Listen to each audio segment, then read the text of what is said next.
Yo! So, ngayon magtitimpla tayo ng soda ash solution. So, yung soda ash is ginagamit yon sa pangbabad bago ka magkulay. Yan. Importante yan sa pagta-tie-dye.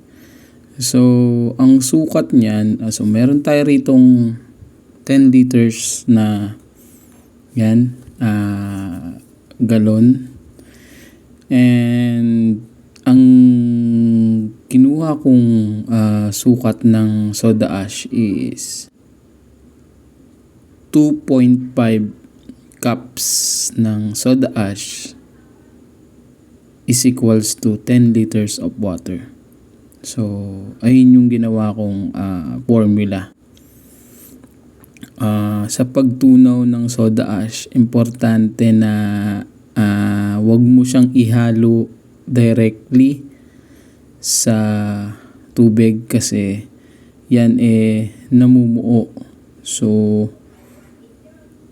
pag namuo yan, hindi yan maganda pangbabad kasi hindi naman na-dissolve yung soda ash. So, kung mapapansin ninyo, hindi lang masyadong kita dyan sa ginagawa natin.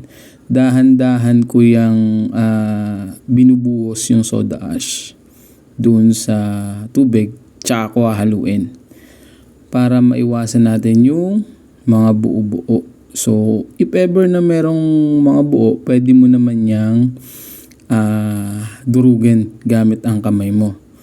Pero ingat ka lang kasi ang soda ash is medyo since chemical yan, baka harmful yan sa mag-irritate yung iyong skin. So sa akin, minsan kinakamay ko yan kapag meron akong mga napansin na buo-buo. So ang ano niyan is madulas at mainit, parang maligam-gam na tubig. Lalo na pagka madami kang nilagay na soda ash sa tubig tapos bigla mong hinawakan, pwede kang mapaso rin.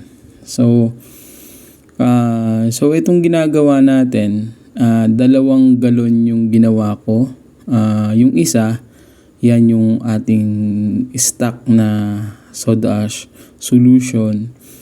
Tapos yung isa is magiging container natin as babaran. So, meron siyang soda ash. Tapos, diyan ko rin ilalagay yung yung damit pala. Yung damit na ibababad natin. So, yan, pinangalanan ko lang. Soda ash para syempre, baka mamaya biglang magamit So, yun lang.